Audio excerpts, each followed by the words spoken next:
Avatar Meher Baba ki Jai.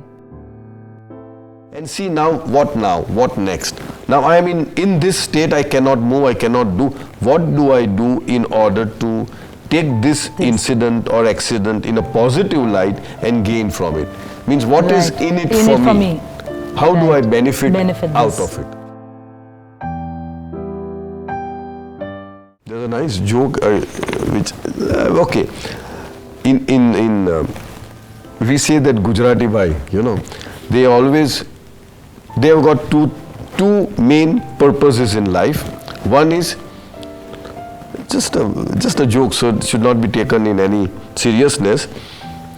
One is what they are not bothered about themselves. What is the other doing?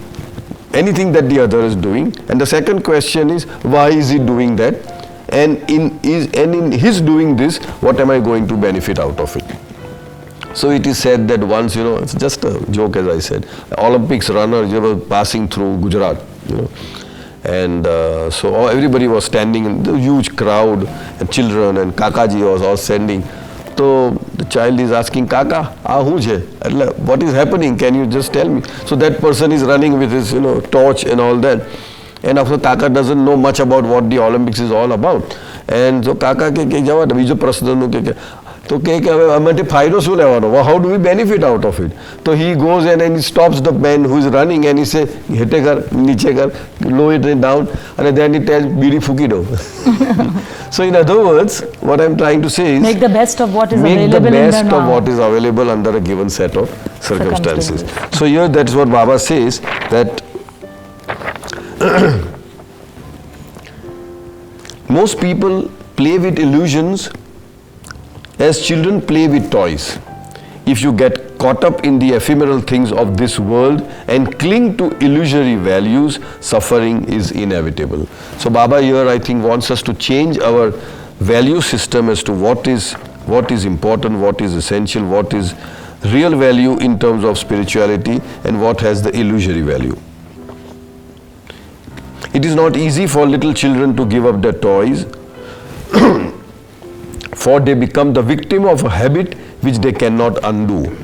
In the same way, through millions of lives, you have got into the habit of playing with illusions. It is difficult for you to get disentangled from them.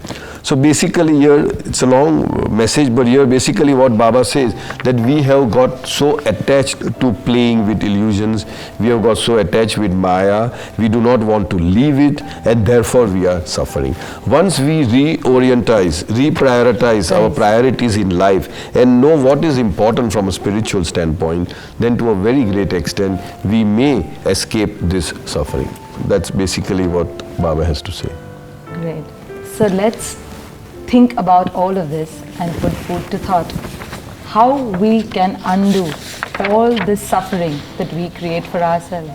And as Cyrus said, we have no one to blame but ourselves. So let's hold on to Baba's Daman and eradicate all this suffering, and by accepting everything that comes as coming from Baba. Yes, absolutely.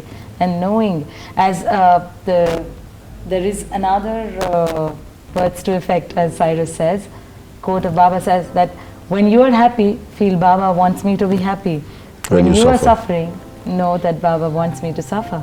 And when we attribute everything that it is about him, as also that if Baba is in everyone and everything, then who can you hate? True, very true. Who can you blame? And who can you talk bad about, or slander, or backbite, or gossip?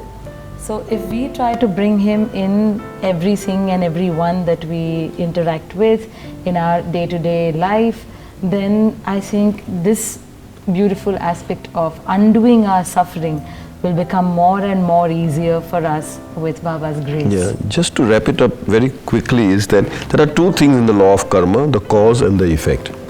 On the effect side, this is just a thought, on the effect side we must learn to accept it as coming from Baba and offering it to Baba. On the cause side, we need to be very attentive, very alert, very mindful in what we are sowing in the moment. So any thoughts, any feelings, any emotions, any word, any action should be Baba oriented in a sense, that thinking that Baba is in our presence and how should we conduct ourselves when we are in presence of Baba. So if we consistently do that at the cause level, then to a very great extent the effect level also will transform itself gradually, as Baba said, And that reminds me of one beautiful quote to end with, which talks about this very aspect that you mentioned of conducting ourselves in His presence. And the barometer that we can keep comes out from this beautiful quote where Baba has said, think of what things. you would... think of things you will not hesitate to think in my presence. Speak words you will not hesitate to speak in my presence.